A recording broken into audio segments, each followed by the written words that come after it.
trastorno que ya conforme pasa los años, o vamos creciendo, niños, 10, 20 años, 30, se dice que a los 30 años ya alcanzas tu máximo desarrollo en todos los aspectos, y tanto en la parte física sobre todo.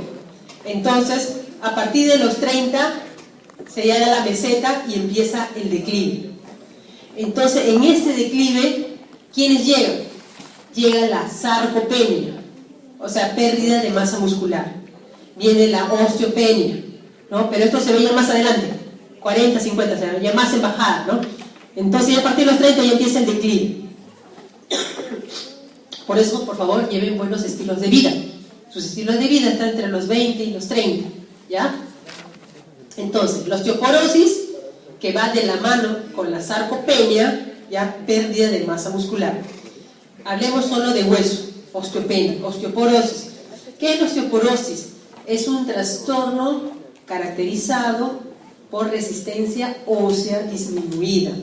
O sea, va a haber una resistencia ósea disminuida, que está prevalente más en ¿quién? En mujeres posmenopáusicas. ¿Por qué? Porque está relacionada bastante a la hormona, a los estrógenos.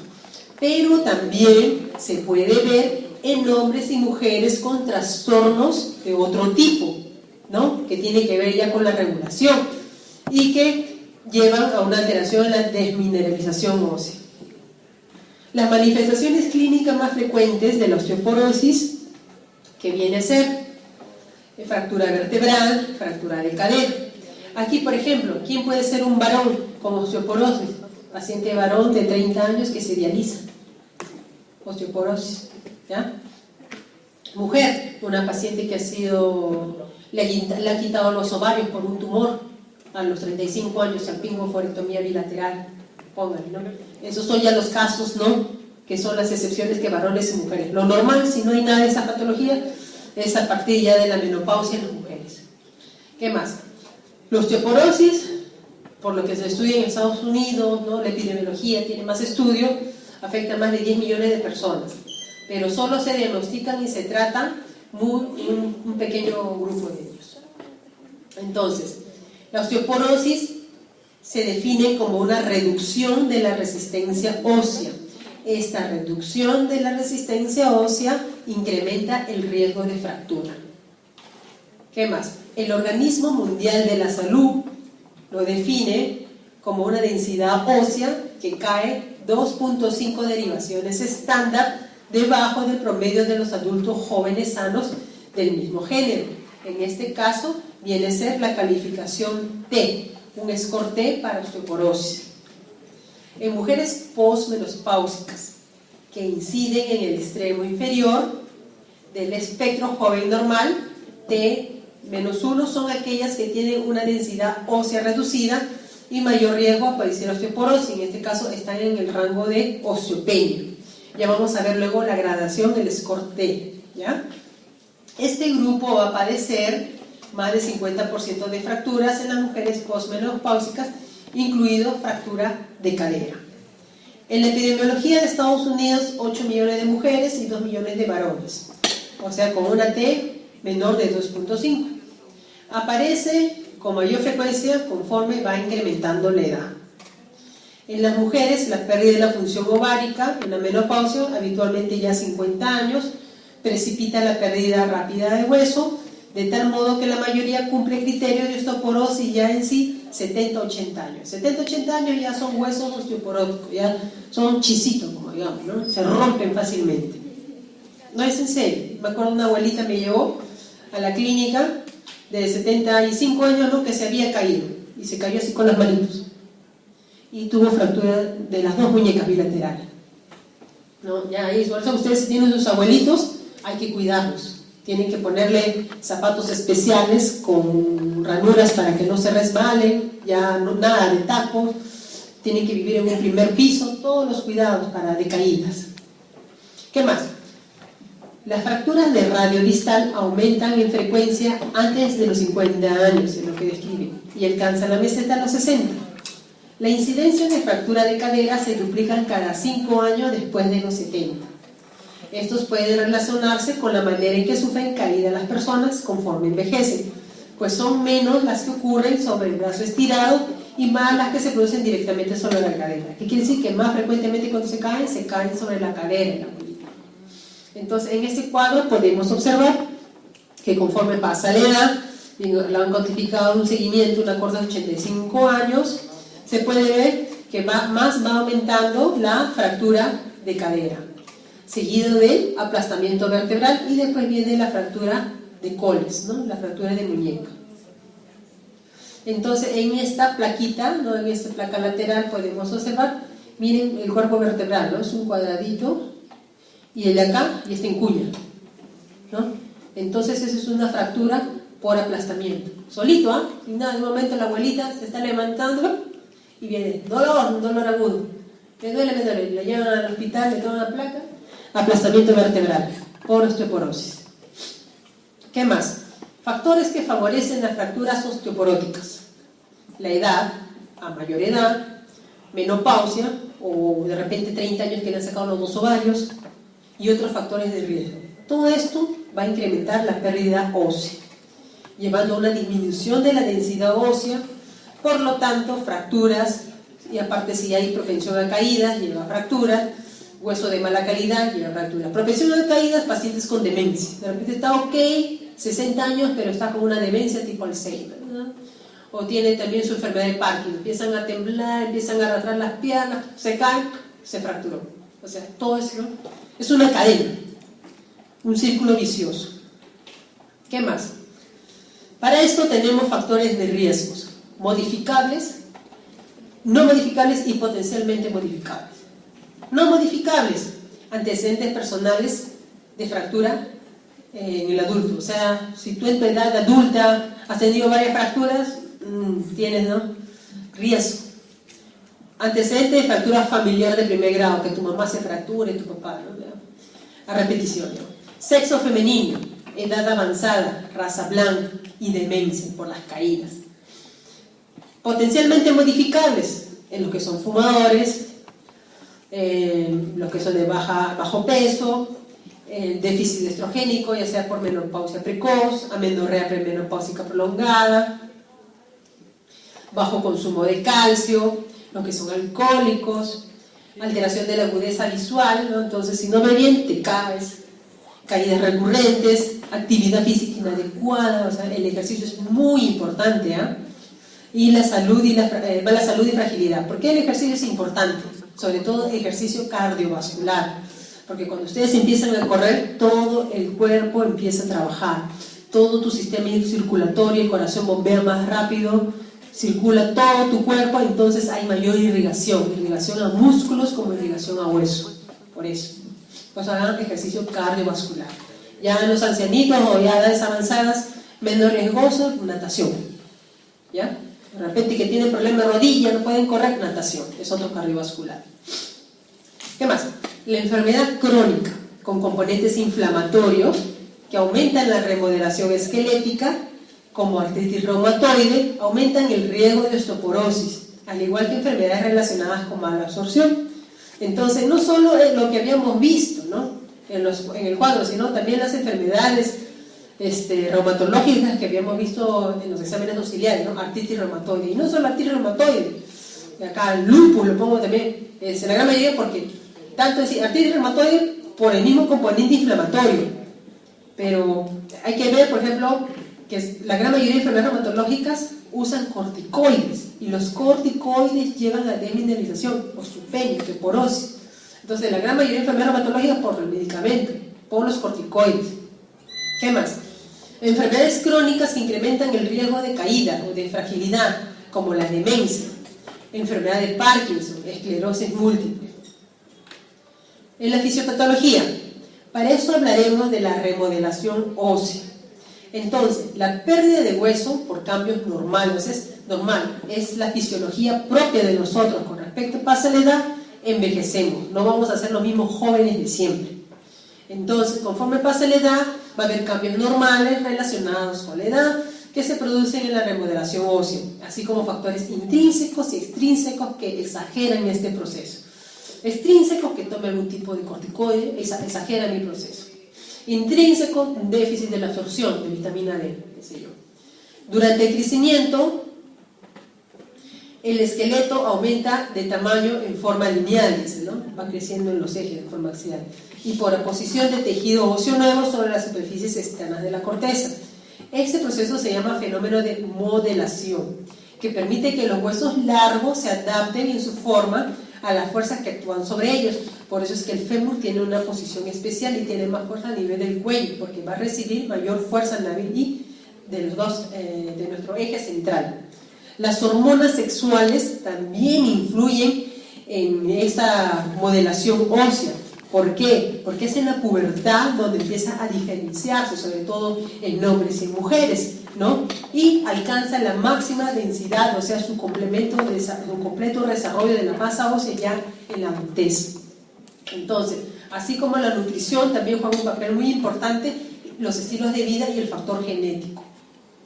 Entonces, en el mecanismo de remodelación ósea, acá tenemos la unidad molecular del hueso, ¿no? Esta célula de acá, esta unidad se encuentra sobre un trabéculo, espacio trabecular, y va avanzando. Se dice que esta va a avanzar a una velocidad de 10 micras, dice, por minuto. Entonces va avanzando. Todo este proceso de remodelación dice que está dado en 20 días. Al avanzar, se va a retraer las células que tapizan a nivel trabecular, exponiendo el colágeno, y este colágeno va a atraer al prosteoclasto. Entonces ese osteoclasto se va a unir a las células multinucleadas, y estas células multinucleadas van a reabsorber, causando una cavidad. Detrás de estas se van a formar las células mononucleadas, ¿no? Que estas a su vez se van a unir al proosteoblasto. Entonces el proosteoblasto se va a formar osteoblasto y se van a formar en filita detrás de esto, y van a formar el tejido osteoide, ¿no? Que es el que va a formar al final la parte ósea, y así va creciendo. Entonces, la remodelación ósea, ¿cuáles son las funciones? Las funciones vienen a ser reparar microlesión. Esta microlesión de la arquitectura, ya sea por caídas, más bien se cae el niño, se remodela fácilmente. Ya en la edad adulta te caes, se forma el callo óseo. Obtener calcio a partir del esqueleto para mantener su concentración sérica. Entonces se activa por la microlesión ósea como resultado de una fuerza excesiva y acumulada. Ahora, tenemos demanda aguda y demanda crónica. Demanda aguda de calcio comprende la reabsorción por los osteoblastos, el transporte de calcio a través de los osteocitos, mientras que la demanda crónica de calcio origina hiperparatiroidismo secundario, mayor remodelación ósea y osteopenia general. Entonces, como le mencioné, la remodelación ósea también va a estar regulada por hormonas, los estrógenos, andrógenos, vitamina D, hormona paratiroidea. Estos modulan la velocidad con que se activan nuestros sitios de remodelación, lo que tiene como resultado inicial una resorción ósea osteoclástica, seguida de un periodo de reparación durante el cual los osteoblastos sintetizan tejido óseo nuevo. Ahora, tenemos aquí varias citoquinas. La citoquina encargada de la comunicación entre los osteoblastos y las células de la médula ósea y los osteoclastos se conoce como ligando RANKL. ¿Ya? Este ligando RAN es miembro de la familia del factor de necrosis tumoral. Este es secretado por los osteoblastos y ciertas células del sistema inmunitario. Ahora, tenemos para el ligando RAN, tenemos su receptor, que viene a ser el receptor RAN, ya solito así como RAN. Y la activación del receptor RAN por efecto del ligando RAN es la vía final común en el desarrollo y activación del osteoclasto. Ahora tenemos la osteoprotegerina, que es un señuelo humoral para el ligando RAN, que también secretan los osteoclastos. Las influencias adicionales incluyen la nutrición y el nivel de actividad física. Entonces, en esta gráfica tenemos el control hormonal de la resorción ósea. En este primer gráfico tenemos los factores que van a favorecer la resorción ósea y los calciotrópicos, ¿ya? Y en este cuadro de acá tenemos los factores anabólicos.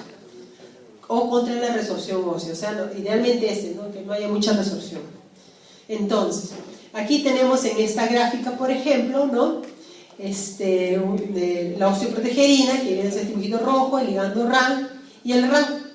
Entonces, el ligando RAN se va a unir a su receptor, el RAN que se va a poner a partir de las células de osteoclastos. Entonces, aquí vemos, por ejemplo, la célula dendrítica activada, ¿no? Por los linfocitos T, van a activar también los fibroblastos sinoviales y van a producir así la activación, la unión, ¿no? Del ligando RAN, ¿no? Con la osteoprotegerina, pero estos van a quedar aquí, no necesariamente van a llegar a los osteoblastos o células estromales.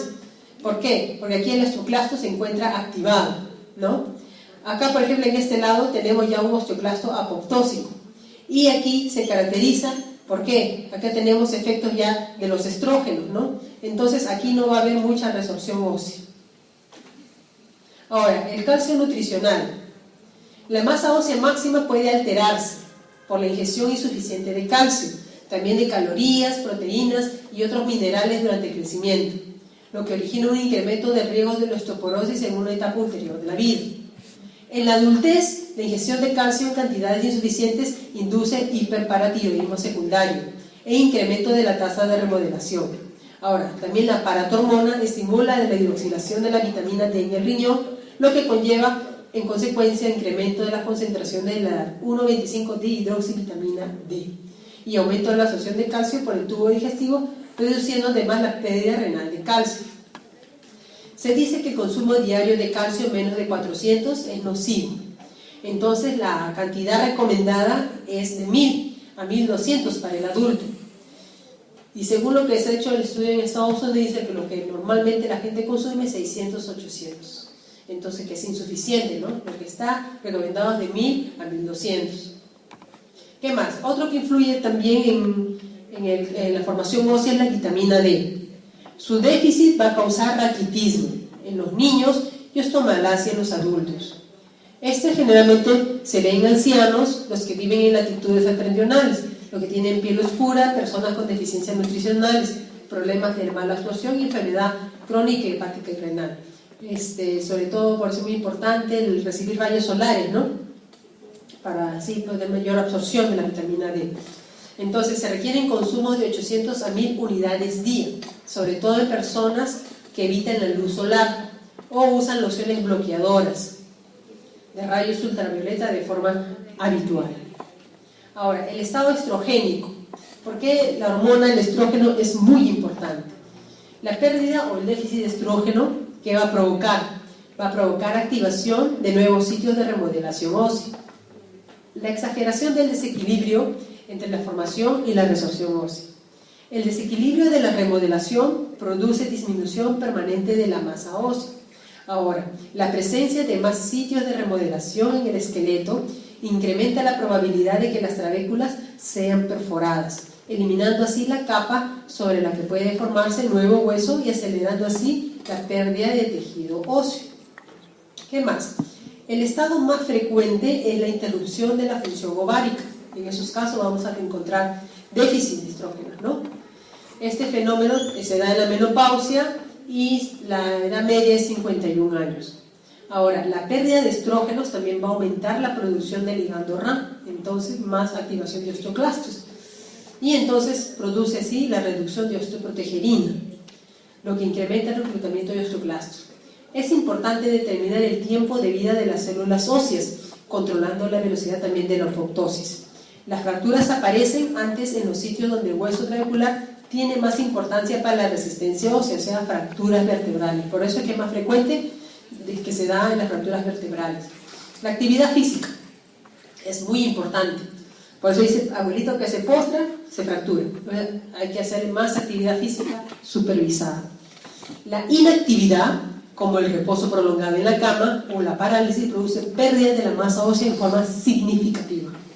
Los deportistas tienen una masa ósea mayor que la población general.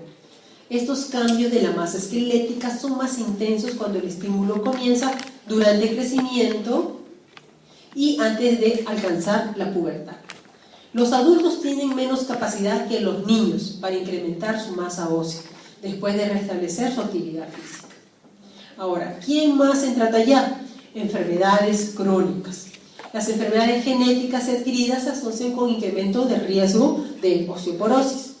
Los mecanismos que contribuyen a la pérdida de hueso son específicos para cada enfermedad y habitualmente son consecuencias de múltiples factores, como nutrición, reducción de los niveles de actividad física y factores que afectan la tasa de remodelación ósea. En este cuadro tenemos, por ejemplo, enfermedades asociadas al incremento del riesgo de osteoporosis. Por ejemplo, tenemos estados hipogonadales, trastornos endocrinos, por ejemplo, acá el síndrome de Cushing, trastornos nutricionales y gastrointestinales como la desnutrición, la nutrición parenteral, síndromes de mala absorción, la gastrectomía, en este caso los pacientes que hacen cirugías bariátricas, ¿no?, para bajar de peso, trastornos reumatológicos, artritis reumatoide, espondilitis, enfermedades y cáncer hematológico, ¿se acuerdan? Mieloma múltiple, linfoma, leucemia, trastornos hereditarios y otro tipo de trastornos como inmovilización. Por eso, chicos, muévanse. Moverse es vida. ¿Qué más? Medicación. Los glucocorticoides. Los glucocorticoides son una causa frecuente que nos va a llevar a la osteoporosis. Y en la gran mayoría de enfermedades inmunológicas, todos nuestros pacientitos, su terapia es con glucocorticoides. Con frecuencia no es posible determinar el grado en que la osteoporosis se relaciona con el uso de glucocorticoides, ya que el tratamiento se superpone con los efectos de la enfermedad primaria. ¿De acuerdo? Vimos que la enfermedad, la artritis reumatoide de por sí condiciona a un aumento de la remodelación, de por sí. Y a esto le aumentas el corticoide, aumenta. Entonces, pues se dice, no se puede cuantificar ya que el tratamiento se superpone con los efectos de la enfermedad primaria. ¿Qué más? Que por sí misma pueden asociarse también a pérdida de masa ósea, artritis reumatoide. Dosis excesivas también de hormona tiroidea, no tanto levotirosina le damos, también a los abuelitos que a partir de los 50 años hacen hipotiroidismo, también aceleran la pérdida de masa ósea. Fármacos asociados al incremento de osteoporosis, glucocorticoides, la ciclosporina, citotóxicos, anticonvulsivantes, miren, ¿no? El exceso de alcohol, miren, el alcohol está en todo el alcohol, así que tomen con mucho cuidado, chicos. Inhibidores de la aromatasa, efectos de la tirosina en pacientes con hipotiroidismo, heparina, aluminio, litio. ¿Qué más? Tabaquismo. Entonces el tabaquismo no solo es EPOC, riesgo de cáncer pulmonar, envejecimiento prematuro, sino también osteoporosis. Entonces los cigarrillos tienen efectos negativos sobre la masa ósea, que pueden estar mediados por la acción citotóxica directa sobre los osteoclastos o de forma indirecta modificando el metabolismo de los estrógenos. Como media, la fumadora de cigarrillos alcanza la menopausia 1 o 2 años antes del promedio general. ¿Cómo vamos a medir la masa ósea? Hay diferentes técnicas para medir masa ósea, pero todo va de acuerdo a accesibilidad y costo. Entonces, para determinar la densidad ósea podemos hacerlo por la absciosimetría de rayos X de energía doble, DXA, o también la absciosimetría de rayos X de un solo nivel, por tomografía y por ecografía. La DXA es una técnica radiológica muy buena. Las mediciones clínicas se realizan en columna, lumbar y en cadera. Estos calculan el área del tejido mineralizado y el contenido mineral se divide por el área, que se corrige parcialmente en función del tamaño corporal. Esta corrección es solo parcial, ya que la densiotometría es una técnica de exploración bidimensional.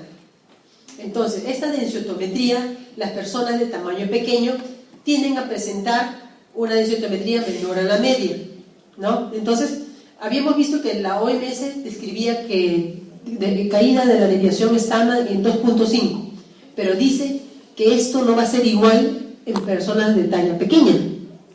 En ellos no le vas a poder medir con ese estándar.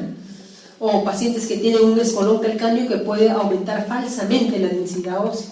Entonces, en esos casos especiales hay que usar otro tipo de puntuación. Acá ya genera la puntuación Z, que en este caso compara el resultado individual con los de la población de la misma edad, ajustando a sexo y a la raza. Entonces, acá tenemos el score T.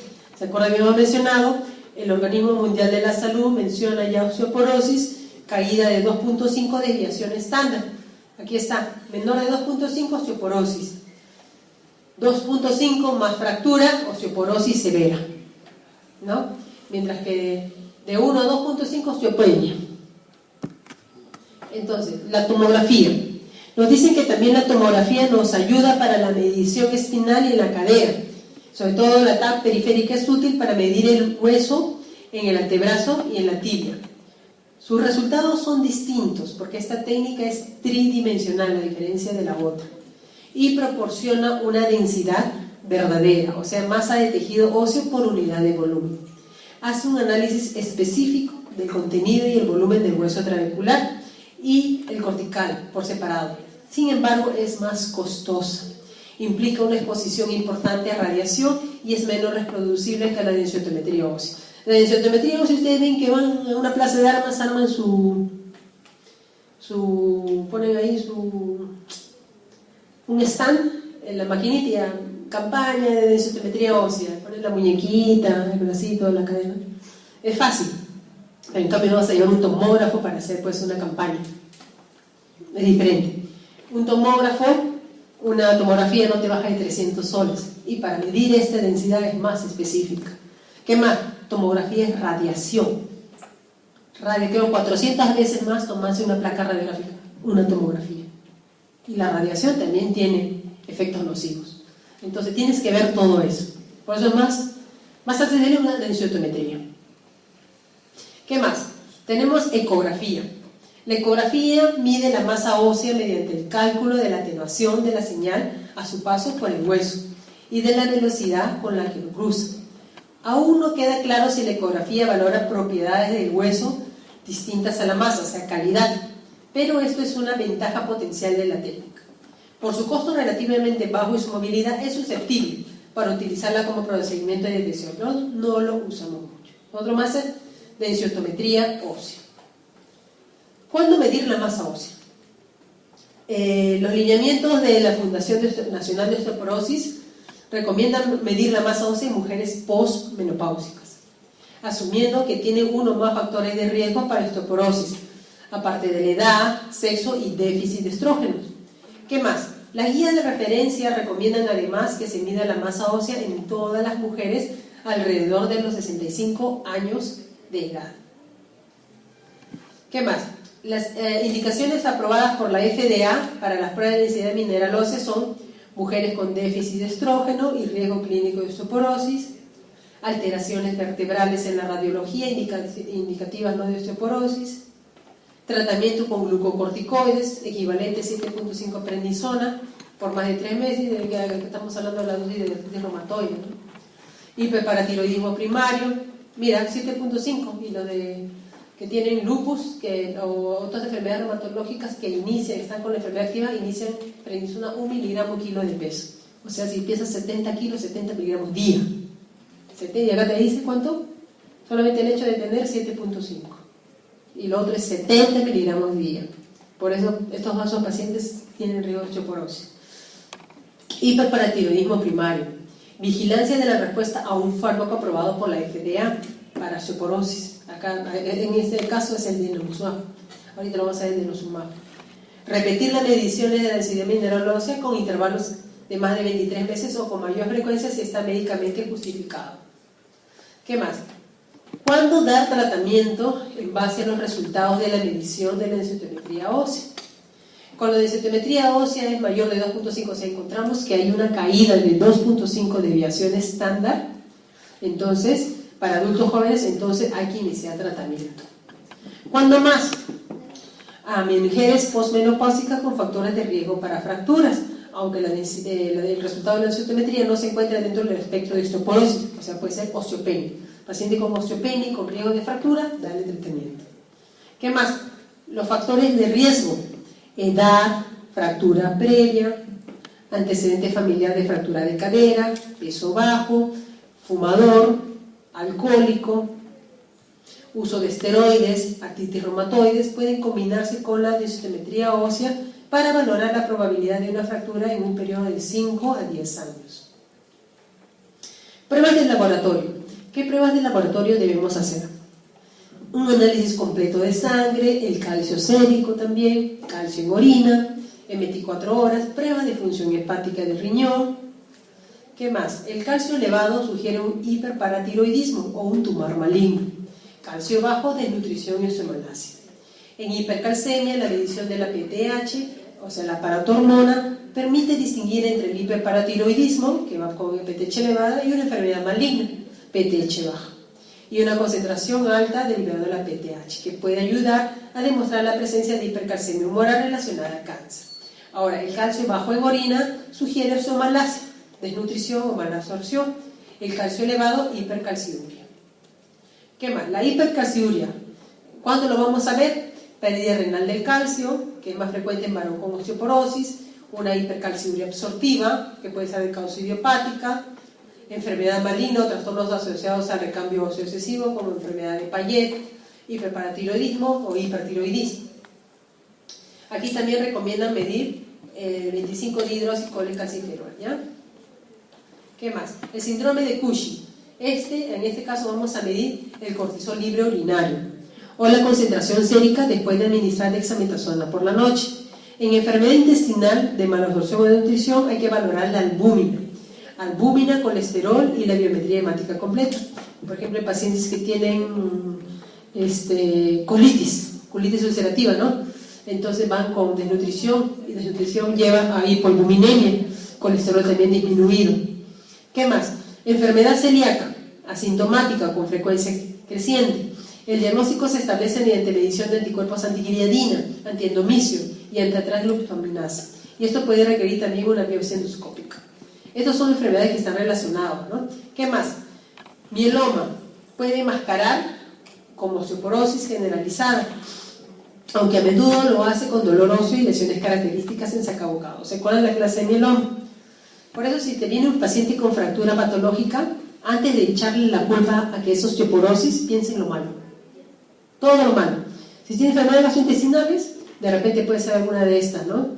Si tiene corticoides, un síndrome de Cushing. Pero si tiene por todos lados como lesiones de sacabocado, pienses en mieloma. Entonces, antes de que digas que es una fractura por osteoporosis, descarta todo lo malo. Justo ahora tenemos un señor en el piso que ha llegado con una fractura patológica, fractura del L4. Yo antes de decir que es una fractura por osteoporosis, tengo que buscarle si no es un mieloma, ¿se acuerdan? Plasmocitoma único solitario, o sea, todo eso. Entonces, primero antes que ustedes digan osteoporosis, como decirle, antes que ustedes me digan infección urinaria por una leucocituria, busquen otra cosa. ¿Qué más? Biopsia ósea. El marcado con tetraciclina del esqueleto permite determinar la tasa de remodelación, así como valorar otras enfermedades metabólicas óseas. El empleo actual de pruebas para determinar esto, de la densitometría combinada con estudios hormonales y marcadores biomecánicos de remodelación ósea, ha sustituido en buena medida la biopsia de hueso, aunque estas siguen siendo un recurso importante en la investigación clínica. O sea, antes medían la biopsia de hueso. O sea, nosotros no la hacemos, al menos para osteoporosis no. Nos basta con la densitometría nada más, pero también lo describen, biopsia, ya es demasiado invasivo. Marcadores bioquímicos. Su aplicación clínica se ha obstaculizado por la variabilidad biológica, en este caso era en el ritmo circadiano. ¿Qué más? La mayor parte de marcadores de remodelación no predice la tasa de pérdida ósea con suficiente exactitud como para poder utilizar esta información. Ahora, los marcadores de resorción ósea pueden ayudar a predecir el riesgo de fracturas, sobre todo en pacientes ancianos. La principal aplicación de los marcadores bioquímicos es vigilar la respuesta al tratamiento. Eso es lo más importante. Ahora, ¿qué más? Los marcadores bioquímicos de metabolismo óseo tenemos de formación de hueso, fosfatasa alcalina, osteocalcina sérica, peptido sérico procolágeno tipo 1, mientras que la reabsorción ósea tenemos el N-telopéptido entrecruzado, el C-telopéptido entrecruzado de suero y orina y la dexipiridonolina. Lo que acá pedimos es telopéptido cruzado, ¿ya? Eso sí lo tenemos. Ahora vemos el tratamiento. Tratamiento de las fracturas osteoporóticas. La fractura de cadera exige reparación quirúrgica si se pretende que el paciente vuelva a caminar. Mira lo que te dice, ¿eh? La fractura de cadera exige reparación quirúrgica si piensas que el paciente va a caminar. Por eso se dice que cuando el paciente, vimos que la osteoporosis ya se da más conforme avanza la edad, conforme son ancianos. Entonces los abuelos, solo es los abuelos los que van a sufrir eso y luego nosotros si llegamos a esa edad. Entonces por eso dice, cuando un abuelito sufre una caída, ya fue, porque ahí le cayeron todas las desgracias. Fractura, inmovilización, escaras, neumonías. Fractura, entonces, ¿qué hacemos? ¿Lo vas a operar? Se le pone una prótesis de cadera. Si pretendes que vuelva a caminar. Entonces, imaginemos que es un paciente con enfermedad de Parkinson, ¿no? Que ya tiene compromiso en forma general, con demencia. ¿Vas a hacer que vuelva a caminar ese paciente? Si está entendido que lo va caminando, es indicado, ponle su prótesis. Pero dice que ya no va a volver a caminar, o sea, va a estar postrado en cama, entonces en ese tipo de pacientes ya no lo operan. Entonces, la decisión quirúrgica va a influir bastante, tiene varios factores, ¿ah? No es que a todititos lo operamos, muchos factores. Muchas veces son apoyo social, a veces no hay apoyo de la familia, ¿ya? ¿Qué más? Estas técnicas quirúrgicas se complementan con rehabilitación intensa, o sea, no es que ya lo opero y chao, ya camino. No, señores, hay que apoyarlos más, porque necesita rehabilitación, necesita caminar, entonces hacerle ejercicios para devolverle toda su funcionalidad. Las fracturas de los huesos largos con frecuencia requieren fijación externa y o interna, mientras que otras fracturas como la vertebral, costilla y pélvica suelen tratarse solo con medidas de sostén y no requieren tratamiento ortopédico específico. O sea, si mi abuelita se fractura la columna con presión de cuerpo vertebral por osteoporosis, le ponen su corset nomás. Eso nadie lo va a tocar. Ya saben, nadie va a tocar ese cuerpito vertebral. ¿Y por qué? Porque lo que pone es, ¿cómo se llama? Placas para fijar esa columna. Pero si toda la columna, toda la verga está chisito, ¿de qué se va a fijar? Se va a romper todo. Por eso que ya ponen solo un corset. ¿Ya? ¿Dónde está? Acá. ¿Qué más? Casi el 25 al 30% de las fracturas con compresión vertebral se manifiestan con un inicio súbito de dolor en la espalda. En caso de fracturas sintomáticas agudas es necesario administrar analgésicos como antiinflamatorios no esteroideos, paracetamol o ambos, o algunas veces narcóticos. ¿Cuál narcótico? Codeína, oxicodona. Me acuerdo mucho de una pacientita que nos llegó, o sea, es común ver abuelitas que te lleguen por compresión de columna y es un dolor intenso, no le pasa con nada. Entonces tenemos que usar narcóticos. Me acuerdo que ella usaba parches, estos medicamentos.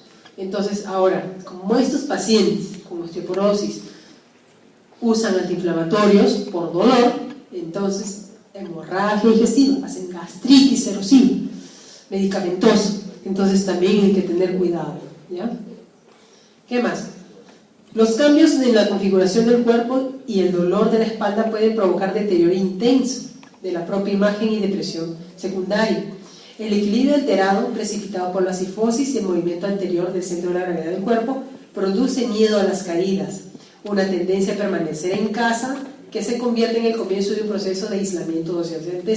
Ya empieza ya todo un cortejo ya psicológico, no solamente es que está postrado en la cama, entonces se puede recuperar, le ponen su prótesis de cadera y si no hay ese apoyo suficiente, ya viene un aislamiento social, viene depresión.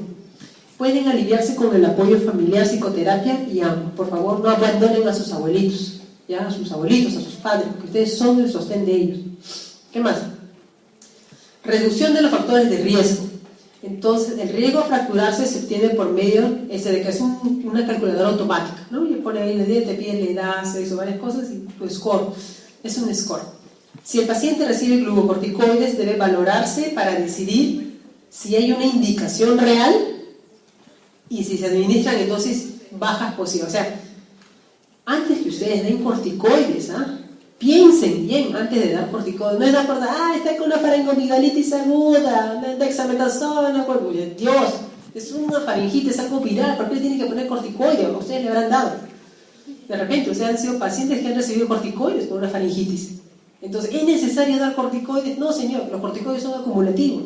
No es dar por dar corticoides. Antes de dar un corticoide 1000 veces, buscamos todo. Ya, tienes que usar corticoides y le dice, señora, usted va a hacer corticoides, te va a hacer Cushing, osteoporosis, infecciones a repetición, ateromatosis, hipertensión, todo lo que te producen los corticoides. El corticoide por eso es un arma de doble filo. Te va a proteger de esa enfermedad inmunológica, pero a la vez también te puede matar. ¿Qué más? Hormonas tiroideas. Entonces, si el paciente tiene hipotiroidismo y le está dando levotirosina, hazle un control adecuado, porque esta hormona aumenta el metabolismo de todo el cuerpo y en ese va el hueso también, acelerando esto, la remodelación. ¿Qué más? Si eres fumador, deja el cigarro. Si eres alcohólico, deja el alcohol. Y revisión de la medicación que pueda producir hipotensión ortostática o sedación, incluidos aminóticos y ansiolíticos. Acá, por ejemplo, hipotensión ortostática, los pacientes que usan los pacientes de la próstata, la tansulosina. Estos usan su droga en la noche. ¿Por qué? Porque da hipotensión. Y ya se ha visto ya. ¿A quién le da la próstata? A hombres mayores. Entonces, si son mayores, entonces riesgo de osteoporosis por edad. Si le das en la mañana, porque lo recomiendo en la noche por la hipotensión, que entonces da hipotensión, va a estar durmiendo, pasa el efecto y ya no le sale. Pues si le das en la mañana, ese señor se da hipotensión, se cae, se va a fracturar, se va a tequear. Por eso tienes que tener cuidado de los medicamentos que das por la hipotensión que causa. Si hay nicturia, se reducirá la frecuencia urinaria si es posible, disminuyendo la indicación de diuréticos. En este caso, cuando ustedes dan diuréticos, por eso los diuréticos nosotros los damos en la mañana y en la tarde, porque si le vas a dar diurético a las 10 de la noche, toda la noche lo vas a tener despierto al pobre y se va a caer. O si no, sus abuelitos, su vacín al costado. Su vacín va a tener que orinar ahí y ya, porque hasta que vaya al baño es riesgo de caída. ¿Qué más? Es necesario instruir a los pacientes sobre los dispositivos de seguridad ambiental para eliminar los alambres expuestos, cuerdas de cortina, alfombras resbaladizas, mesas móviles. Ellos ya tienen que tener un cuarto más simple, ¿no? Su cama, nada más. Y puede tener asas a los costados para que cuando caminen se agarren de las asas. Zapatos anticaídas, el baño al costado, vivir en el primer piso. Todos esos cuidados tienen que tener ya un adulto mayor. ¿Qué más? Necesidades nutricionales del calcio. La ingestión óptima de calcio, vimos, ¿no?, que estaba indicado de 1000 a 1200, lo recomendado, y reduce la pérdida de masa ósea. Lo encontramos en productos lácteos, otros alimentos, ¿no? El calcio, por ejemplo, en la clara del huevo. Alimentos que sirven como fuente de calcio, la leche, el yogur, el queso, ¿no? Cereales. ¿Qué más? Si son necesarios complementos de calcio, deben administrarse en cantidad de 600 miligramos o menos por dosis, ya que la absorción de calcio disminuye con el aumento de la dosis. Entonces, cuando le des calcio, dale en bajas dosis y poquito a poco pueden ir aumentando si lo requiere, pero no le des de inmediato una gran dosis porque vas a disminuir la absorción. ¿Qué más? El calcio complementario se calcula con base en el contenido de calcio elemental del complemento. Los complementos de calcio que contienen carbonato deben tomarse con los alimentos, ya que precisan de ácido para solubilizarse, mientras que el citrato de calcio puede tomarse en cualquier momento. Esto me habla de la presentación, porque ustedes cuando den calcio, ya los abuelos toman calcio, tienes carbonato de calcio y la otra presentación es citrato de calcio. Lo que te dice que el carbonato de calcio con los alimentos porque necesita ácido, mientras que el citrato en cualquier momento del día porque es citrato y facilita la absorción. Por lo tanto, el citrato es más caro. El citrato de calcio es el calcibón más caro, te va a costar que un carbonato. ¿Qué más?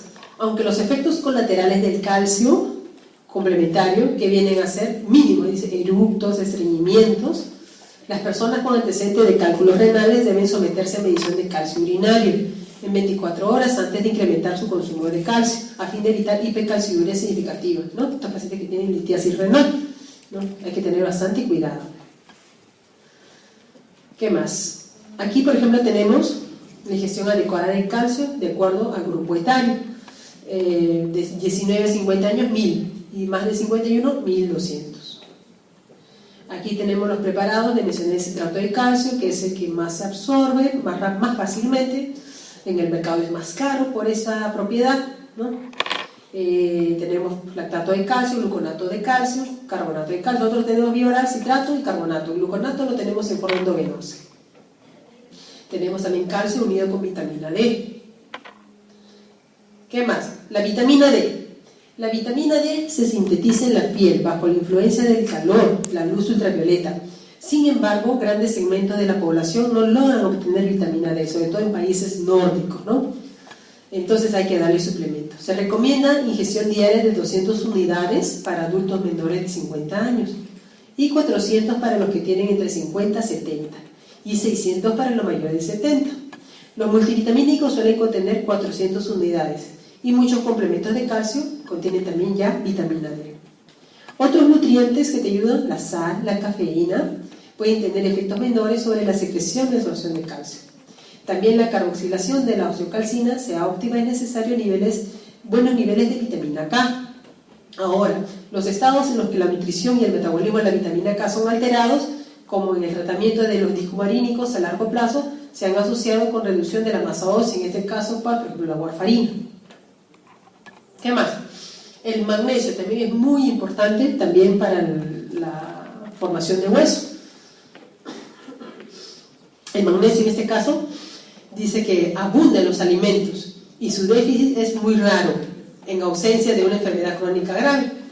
Por eso el complemento de magnesio puede justificarse en pacientes con enfermedad intestinal inflamatoria, enfermedad celíaca, en tratamientos antineoplásicos o con diarrea grave, desnutrición, alcoholismo. Si no, no es necesario, ¿eh? Por eso que usted escucha en la tele, magnesio, no es necesario, porque casi todo contiene magnesio. ¿Qué más? Los fitoestrógenos. Los fitoestrógenos también en la dieta que derivan principalmente de los productos de la soya, que también son muy importantes para esto. El ejercicio, como le mencioné, el ejercicio es muy importante, sobre todo efectuado en las personas jóvenes, aumenta la probabilidad de que logren masa ósea máxima genéticamente determinada. ¿Ya? Así que hagan ejercicios. ¿Qué más? Tratamientos farmacológicos con estrógenos, ya sea solo o combinado con progestágenos. Era la modalidad principal para la prevención o tratamiento de osteoporosis. Ahora hay que tener en cuenta que las hormonas también tienen efectos colaterales, ¿no? Entonces hay que tener cuidado y seleccionar a qué paciente vamos a dar estos. En este caso, como vimos, el estrógeno va a reducir el recambio óseo. Pero, entonces, las presentaciones pueden darlo en forma oral, vía transdérmica, pero tiene otros efectos colaterales. ¿Ya? Puede incluir trombosis venosa profunda. ¿Ya? ¿Qué más? Las dosis que recomienda 0.3 miligramos día de estrógenos esterificados o 0.625 estrógenos equivoconjugados o 5 microgramos día de etinilestradiol. Como lo mencioné, tenemos también las presentaciones transdérmicas, ¿ya? Y lo que más me preocupa a mí son los efectos colaterales. ¿Qué efectos? 40% da apoplejía, aumento en 100% en los casos de tromboembolismo, enfermedad de trombosis venosa profunda, aumenta el 26% el riesgo de cáncer de mama. Entonces ha aumentado también la frecuencia de la demencia. Entonces no es dar por dar tampoco los estrógenos, hay que ver a quién le vas a dar. ¿Qué más? Mecanismo de acción de los estrógenos. Se ha identificado en el hueso y otros tejidos dos clases de receptores de estrógeno, alfa y beta. ¿Ya? Entonces, de acuerdo a este tipo de receptor, va a jugar ahí una patogénesis en la formación de la remodelación. Los progestágenos. En las mujeres con útero se prescriben progestágenos diarios o cíclicos por al menos 12 días al mes, combinados con estrógenos para reducir el riesgo de cáncer de útero. El acetato de medroxyprogesterona y el acetato de noretedrona atenúan la respuesta de las lipoproteínas de alta densidad a los estrógenos, aunque la progesterona micronizada no lo hace. Sobre el tejido mamario, los progestágenos podrían incrementar también el riesgo de cáncer de mama. Entonces, tanto los estrógenos como los progestágenos hay que tener bastante cuidado. Apoplejía, trombosis venosa profunda, cáncer, ya no es dar por dar. ¿Qué otros medicamentos tenemos? Tenemos los moduladores selectivos de la respuesta a estrógeno, como ejemplo el raloxifeno, que está aprobado para la prevención y tratamiento de osteoporosis. El tamoxifeno, aprobado para la prevención y tratamiento de cáncer de mama. En este caso, el tamoxifeno reduce el recambio y pérdida de la masa ósea en las mujeres posmenopáusicas en comparación con los grupos tratados con placebo. El principal beneficio se produce en la incidencia con el cáncer de mama. O sea, pacientes que tengan cáncer de mama y que están recibiendo tamoxifeno, las va a ayudar. ¿Qué más? El tamoxifeno aumenta el cáncer de mama, pero te aumenta el riesgo de cáncer uterino, lo que limita su empleo para la prevención de cáncer en mujeres con bajo riesgo o moderado. ¿Qué más? El raloxifeno tiene efectos en el recambio óseo y la masa ósea muy similar a los del tamoxifeno. Su efecto sobre la densidad ósea es un poco menor que el que se observa con los estrógenos. El raloxifeno reduce la ocurrencia de fracturas vertebrales de 30 a 50%. Sin embargo, no se cuenta con datos que confirmen que puede reducir el riesgo de fracturas no vertebrales en 8 años de observación. Aquí tenemos el mecanismo de acción de los moduladores selectivos a la respuesta de estrógeno. Vamos a hablar de los bifosfonatos. En los bifosfonatos tenemos el alendronato, lisendronato y vandronato. En este caso, los bifosfonatos hay que indicarlos siempre en ayunas, ¿ya? Y porque producen bastantes síntomas gástricos, dispepsia. Ahí estoy mal. Están aprobados en la prevención y tratamiento de osteoporosis posmenopáusicas. En este caso, el lisendronato y el alendronato están aprobados para la osteoporosis inducida por esteroides. ¿Qué más? El alendronato disminuye el recambio óseo e incrementa la masa ósea de la columna vertebral en un 8%.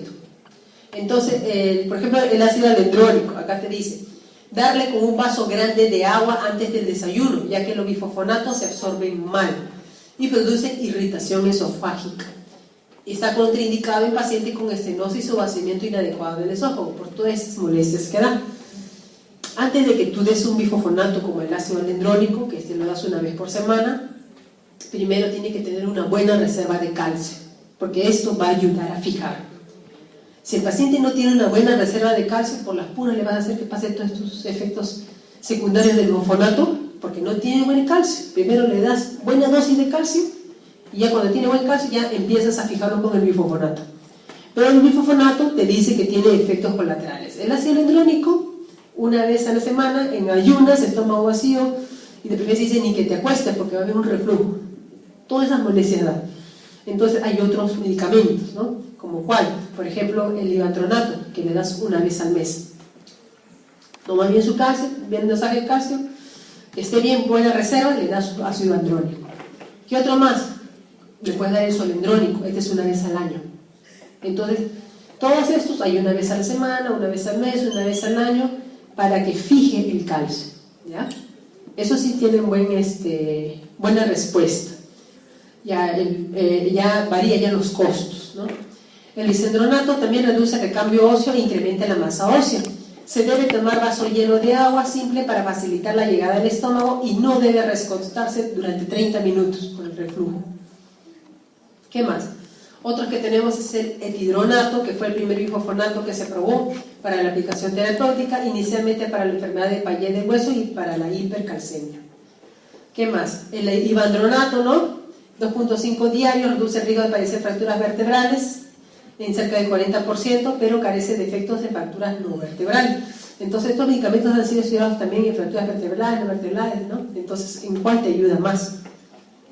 El ácido solendrónico, bifosfonato potente con un régimen singular de una vez al año, por vía intravenosa. No se ha autorizado para la osteoporosis, pero la información indica que es altamente efectivo para reducir riesgo de fractura. Me acuerdo mucho, es en el hospital en Cayetano. El ácido solendrónico, como es caro, se juntaban varias pacientitas, ¿no? Promedio de 5, las 5 hacían chanchita y compraban su ácido solendrónico si se le aplicaba de la única forma, porque es caro el medicamento. ¿Qué más? Calcitonina. La FDA lo aprobó para la enfermedad de Payet, hipercalcemia, osteoporosis en mujeres en quienes la menopausia ocurrió hace más de 5 años. La calcitonina inyectable produce pequeños incrementos de la masa ósea a nivel de columna.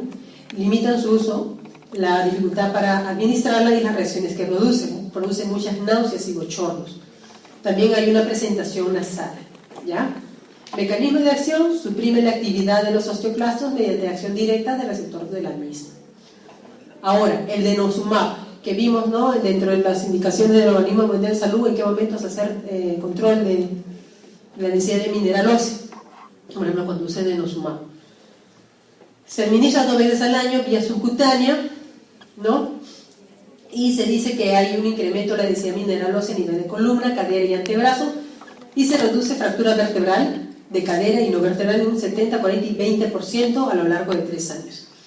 La FDA aprobó su uso para el tratamiento de mujeres posmenopáusicas con un riesgo elevado de padecer fracturas osteoporóticas. Mecanismo de acción es un anticuerpo monoclonal, ya este es un anticuerpo monoclonal contra el ligando RANK. ¿Se acuerdan el ligando RANK? Que estaba bastante asociado con la osteoclasto, actividad del osteoclasto. Es el efector común final de la formación, actividad y supervivencia de los osteoclastos. El denosumab se liga al RANK, ligando RANK, inhibiendo la potencial para inducir la formación de osteoclastos maduros, desde precursores osteoclásticos y de llevar a estos hasta la superficie del hueso e inducir la resorción ósea. ¿Qué otro medicamento más tenemos? La hormona paratiroidea, la PTH endógena, ¿no? Que es en este caso su elevación crónica, como en el hiperparatiroidismo, se asocia a pérdida de masa ósea y puede ejercer también efectos anabólicos sobre el hueso. Algunos estudios han señalado que las elevaciones leves de la PTH se asocian con el mantenimiento de la masa ósea, sobre todo trabecular. El tratamiento de la hormona tiroidea, la teriparatida, se administra como inyección diaria única por un máximo de 2 años. Efectos son menores cuando los pacientes estuvieron expuestos antes a birofonato. Cuando se considera el uso de la teriparatina en pacientes sin tratamiento previo, es mejor administrarla como fármaco único y seguir con uno que tenga la resorción como un bifosfonato. Esta hormona paratiroidea tiene efectos adversos: mialgia, debilidad, mareo, cefalea, náuseas, y dice que se ha descrito un caso de osteosarcoma.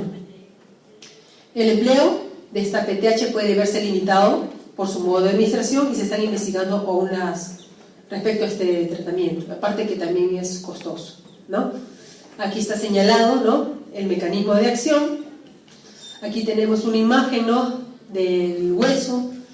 En este lado tenemos la forma de las trabéculas óseas que están recontra perforadas, y en este de acá tenemos el hueso con tratamiento de la teriparatida, que se completan más, ¿no?